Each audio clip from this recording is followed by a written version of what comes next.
Hello friend, good afternoon. আর এখন আমি করছি রান্না। দেখে নাও কী কী রান্না হচ্ছে।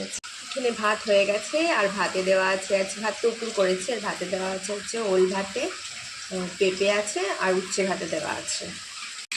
আর এদিকে করছি সেদ্ধ করে এখন কচুর শাকটা একটু কষাচ্ছি। হবে ইলিশ মাছের মাথা দিয়ে। আর এদিকে আছে বেগুন।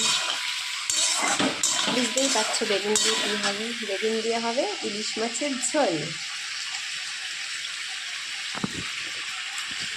আর এদিকে আছে রেখেছি করে মাছের তেল একটু তুলে রেখেছি। এটা আমার হাজব্যান্ড আর আমার ছেলে খেতে ভীষণ ভালোবাসে, ওই জন্য তুলে রেখেছি একটু। আজকে আমার লাঞ্চ আর একটা জিনিস আছে দাঁড়াও। আর এখানে বিলাতি আমরা ছুলে রেখে দিয়েছি, চাটনি করবো। বিলাতি আমরা চাটনি আজকে আমাদের এটাই হচ্ছে লাঞ্চের মেনু। একটু অগোছালো আছে, রান্নার সময় যেরকম অগোছালো থাকে সেরকমই আছে। কমপ্লিট রান্না হলে তারপর গোছানোটা হবে। রান্নার সময় তো এরকম অগোছালোই থাকে, আর কিছু করার নেই। রান্না করতে করতে গোছানো তাহলে রান্না হবে না। সবাই তো গোছানোটাই দেখায়, আমি না একটু অগোছালোটাই দেখালাম। রান্নার সময় তো এরকম অগোছালো অবস্থাই থাকে আমার রান্নাঘর। ঠিক আছে, আর তোমাদের আজকে কার কার বাড়িতে কী কী রান্না হচ্ছে সেটা আমাকে জানিও, ঠিক আছে।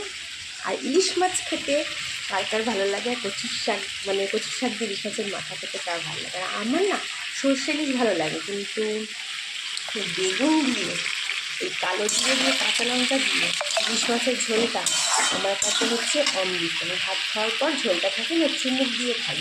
আমার খুব খুব খুব ভালো লাগে। আর অমৃত কিনে জানি না, বাট আমার কাছে অমৃত।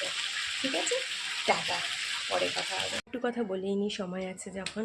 এখনও ছেলে মেয়ে আসেনি স্কুল থেকে, কিন্তু এখনই ঢুকে পড়বে। মেয়েকে স্নান করাবো, ছেলে নিজেই স্নান করে না, একটু বড়, খেতে দেবো।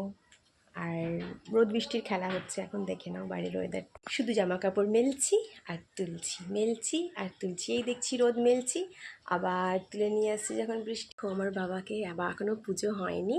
আর আজকে যেহেতু বৃহস্পতিবার আমার হাজব্যান্ডই পুজোটা করে। এই যে মালা কিনে এনে রেখে দিয়েছে, পুজো হবে। আবার চলে আসলাম রান্নাঘরে। এখনকার মতন টাটা।